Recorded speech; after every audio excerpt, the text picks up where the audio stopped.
Since 9/11, this country's desire for safety and security has given the U.S. government an unprecedented and unchecked amount of power. We've seen a crackdown on dissent that's unparalleled in recent history, including an outright assault on whistleblowers.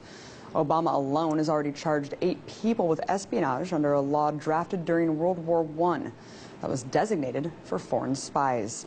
The latest to be charged, of course, is Edward Snowden, an American citizen who's revealed the extent of the NSA's spying apparatus. And although Snowden's story continues to make international headlines, other lesser-known whistleblowers over the years have also exposed disturbing aspects of the security state, one of which is Susan Lindauer, ex-CIA asset and author of the book Extreme Prejudice, the terrifying story of the Patriot Act and the cover-ups of 9/11 and Iraq.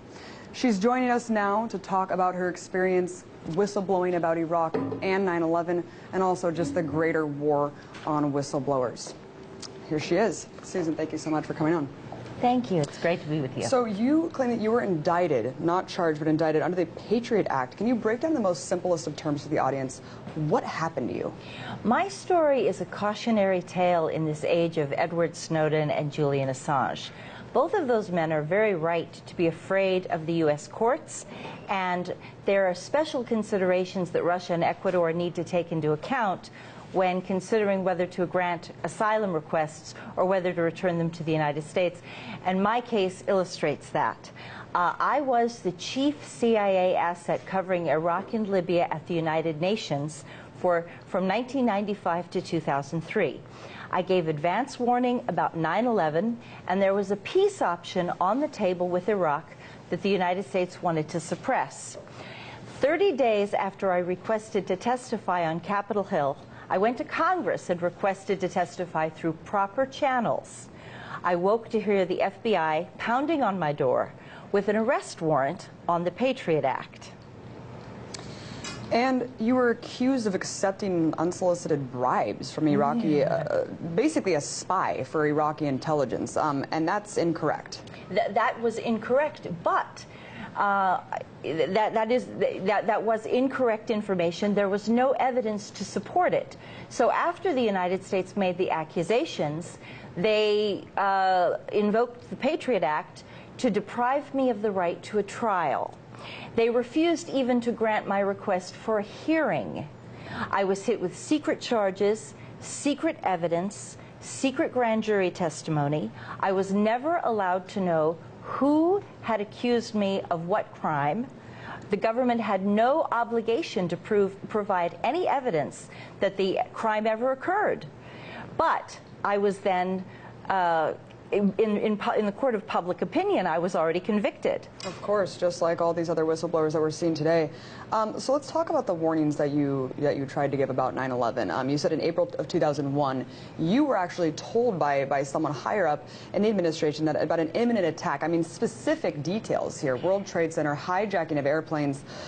What were you working on that you needed to know that information? I mean, you said that you were a CIA asset. I was the back channel. I was a covert back channel to the Iraqi embassy, and my CIA handler, Dr. Richard Fuse, instructed me to pass a message in April of 2001 to Iraqi diplomats and the Iraqi ambassador that the United States was seeking any fragment of intelligence regarding airplane hijackings and a known strike on the World Trade Center, and the threat that the United States was threatening war with Iraq from the highest levels of government, quote, and when you're back channel, it's very precise, quote, above the Secretary of State and above the CIA director. Now, that's only 3 people: the President of the United States, the Vice President, and the Secretary of Defense. That meant that all 3 of those individuals already knew about 9/11 in April of 2001. And we know now that there were, I mean, dozens of warnings. It went well beyond the August 6th PDB that everyone talks about. I mean, we're talking about the light blinking red for months and months. Yes. Susan, my question, I guess, if people knew specifics, I mean, we're talking about specifics, not just warning bin Laden, you know, attack impending. Why didn't more people call out the government's total plea of incompetence after the fact?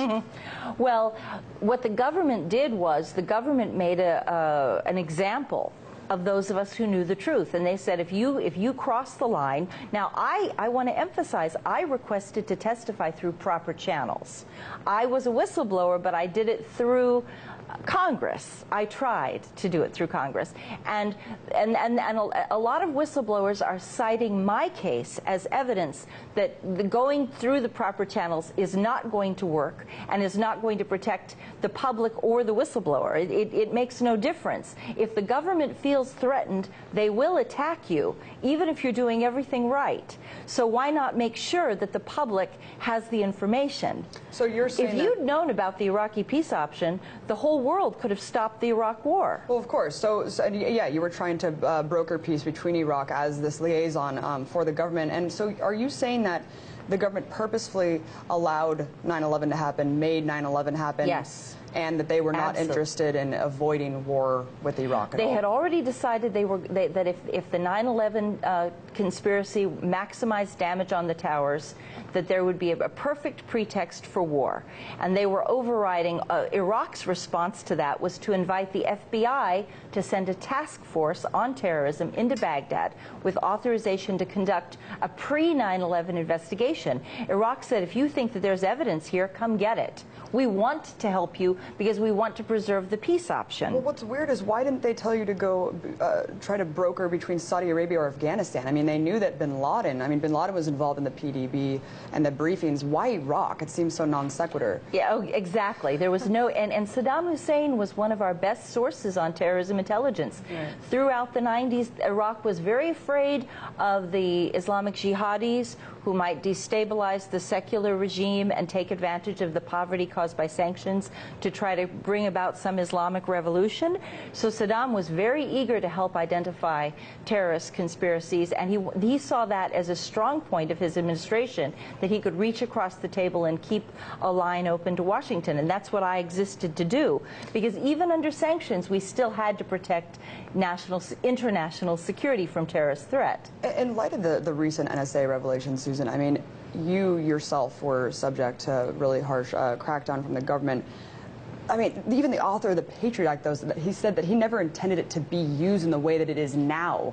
I mean, what do you think? When you're looking at everything that's happened over the last decade, did you foresee it ever getting to where it's gone and how pervasive it's become? I was the second non-Arab American ever indicted on the Patriot Act. And the Patriot Act has criminalized dissension.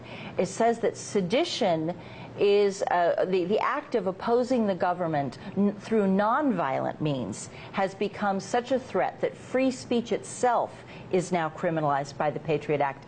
And I think we're going to see the Patriot Act applied to many more people, many more situations that were never intended. But once the government gives itself power, it does not revoke its power, ever. Of course, and we're seeing now the Espionage Act, now 8 people charged in the Espionage Act. The great whistleblower Daniel Ellsberg said that Snowden's leak was the most important one in American history. Do you agree with that? Or do you think that there's a lot more that we're not being exposed to? Edward Snowden appears to be a tipping point, and I consider that to be very valuable. A lot of what Edward Snowden has revealed is already known to those of us inside the intelligence community, but it's not known by the wider public. And he has forced this issue into the public domain, where ordinary Americans are now confronting the extreme surveillance that's going on. But I can tell you that for several years, within a 10-mile radius of every home in the United States, in the most isolated rural areas, there is someone listening to your phone calls and reading your emails. And we've known this for a long time. And to wrap it up, we have about 30 seconds left, but given the enormous punishment that we are seeing on whistleblowers, why are you not treated the same as Kiriakou, Manning, Snowden? And how are you able to sit here and talk to me? I was held in prison on Carswell Air Force Base for a year. I was held under indictment for 5 years with no trial. I was forced to go into court with no attorney present to fight bail revocations that had no justification. I said, if you have evidence, convict me. You think you have evidence? I demand that you present it to a jury of my peers. They said, no way, because they didn't have any evidence. There was nothing. Right. I never took money from the Iraqis. Well, thank you for coming on and sharing your story. Definitely a really crazy time for whistleblowers, Susan. I'm glad that you're speaking out. Appreciate it. Thank you very much.